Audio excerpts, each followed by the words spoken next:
Our next inductee represents the great sport of football. He was the second of 5 sons of Art Sr. and Kathleen Rooney. He played football at North Catholic High School and St. Vincent College, where he has been recognized as an alumnus and letterman of distinction. He joined the Pittsburgh Steelers as a scout and soon added the title of Vice President of Personnel, which he held until 1987. His tireless efforts in pursuit of the best football talent available was reflected in the great Steelers teams of the 70s and 80s. He is a member of the Board of Trustees Emeritus of Seton Hill College and DePaul Institute, and is currently a Vice President of the Pittsburgh Steelers. Would you welcome, please, one of the great names in football, Art Rooney, Jr.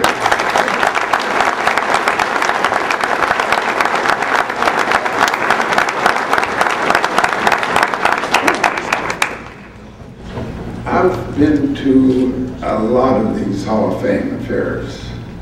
They're always for my dad, my brother Dan, my brother Tim, my brother Pat, my brother John. And this is the first one for me.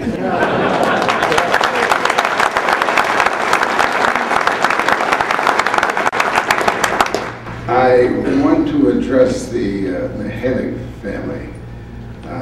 Chuck Mihalik truly was one of the tough guys of the Steelers in the National Football League. He was tough like Stodner and Jack Butler, and I think even Troy. He was my coach at North Catholic, and after our last game of my senior year, he called me in to see him, and he said, Art, he said, I think he called me Artie, all the old timers called me Artie. He said, always be a gentleman. And that was it. And I had tried always to be a gentleman. My father, I think, thought I needed some help. And so he got me and he told me, he says, I'm bringing a guy here to help you out named Bill Nunn. And I got mad. I said, I don't need anybody to help me out. He said, yeah, well, you're going to get Bill Nunn. So Dad brought Bill Nunn and hired Bill Nunn. No, Bill Nunn doesn't agree with that. He said, Dan brought him in. Well, I don't know who brought him in, but I know it wasn't me. And I know it was the best thing the best thing that ever happened. You know, he kind of tried to keep me light. And I'll tell you what, Nunn, he has a very keen eye for talent, and he has a very alert sense of what makes a guy tick inside, and situations too. And I guess some of the pro guys here know this, but you know, you really don't make any mistakes in the draft in the first and second round because of talent. It's because of heart and attitude, and that's where Nunn was really great. Plus, he knew every black coach in the United States of America, and I used to go to those black schools, and they were always very nice to me. After I went to the schools and Nunn came to work with us, they treated me like a real big shot. But the other thing that happened, and it was amazing, because Chuck, Parker did not believe in developing players, but you know, we couldn't compete with the other teams because we didn't have enough dough to go out and hire all those scouts. And Parker came up with this scheme called Blesto, where you had a number of teams get together and share, you know, the information and pay for the salaries of the scouts. And the first guy that, well, the second really, Ken Stilley was the first director of Blesto, that lasted a year and he went back to being a scout. But we put Jack Butler in there, and Jack worked, I think, 38 years as head of Blesto. And there's 1,000 names in the Blesto scouting book each year. He's been responsible for 38,000 scouting reports. And you know, Jack really belongs in the Hall of Fame, both as a player like LeBeau, as a player and as a personnel guy. But I think when Dan brought in Noel, that was really the thing that got us moving as far as personnel. You know, I got him, well, I elbowed my way into the meeting where Dan and Dad were interviewing Chuck Noll. I wasn't supposed to be there, but I came in off the road, and Ed Kiley and Fran Fogarty told me your Dad and Dan are in the Sylvan Room at the Roosevelt Hotel. They're interviewing Noel. So I sort of elbowed my way in. I wasn't invited. And I think they want to kick me out or anything, but and So I started asking questions, about developing players. He says, that's the way to go. He said, that's what I believe in doing. And then Radakovic back there, you'll know damn because you're one of the guys that did this. He said, I believe in developing players, the young guys, and working with them. And he said, I'll tell you what, he said, I'm prejudiced. And I looked up and he said, I'm not prejudiced against color. He said, that means nothing to me. One of my coaches is prejudiced. I'll fire him on the moment, right on the spot. He says, I'm prejudiced against bad athletes. He says, I'm prejudiced against dumb guys. And he said, I know you don't have to be a Phi Beta Kappa to play football, but I want guys who can learn the plays, And he says, and I won't have any trouble with players. He was right, and that was the key to it. It reminds me of Ernie Stodner. We were playing the Redskins one time. And Stodner got hurt, a hurting injury. And so at halftime, they decided to give him a shot of Novocaine, whatever it was. And there was Pentothal. And they gave him enough to kill a horse. It didn't kill him, though, because they called him the horse.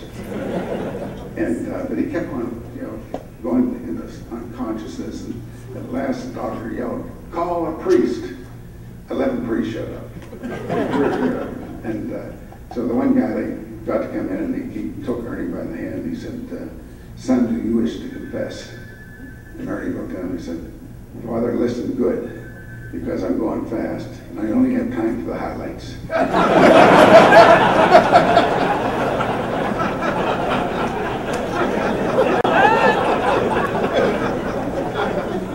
Well, that's 4 minutes, and we haven't even got to the main part yet.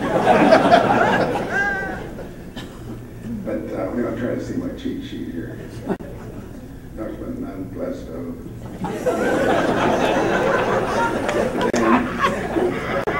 And I've heard a few of the guys say this when we were talking here, and it really is the truth. The main thing you can hear is your wife. I was always out on the road, and I'd be out in Moscow, Idaho, and I'd get a phone call, and all the plumbing was broken.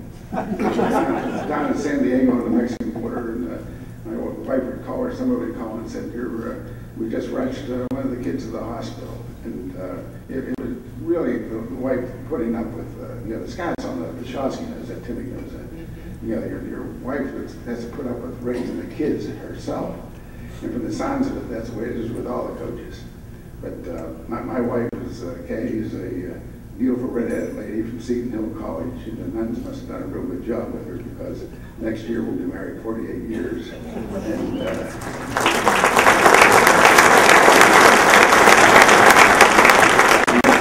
that ain't bad for a scout. I love scouting. I love the Scots. I love the players. My dad always said he didn't have a player that he didn't like. I liked them all. I had a guy like Dick Haley working for me. He was the sweetest guy going. I never had an argument with him until they had these combine scouting things. I don't know if you see those on TV where all the guys run around in their underwear. I told him, I said, "Hey Haley, you can go to the Olympics and you'll see the greatest athletes in the world." I says, "And half are women, and the other half of the guys don't like football." I think that's just sort of put up with me. But the thing about my dad is the football and giving me the job and that stuff. We played the last Super Bowl team of that era in 1979. And we won, of course. And now I had to get the grammar right on this. There was not a player on the Steeler team who had ever worn another jersey in professional football except the black and gold. And I never said to my dad, I know they kind of guessed, but I thought, well, I got the job on the fix. You gave it to me. And that's the best that's ever been done. And like I say, it was, a writer from the Sports Illustrated told me once, he said, you're on a quest. Well, I didn't know what a quest was. I didn't know until I saw a musical play called Man from La Mancha. And And they said, the guy says, I'm on a quest. And someone said, what is a quest? And he answered, an honor and a privilege. And that's what my job with the Steelers was, an honor and a privilege. And I just guess I went about 7 minutes. Thank you.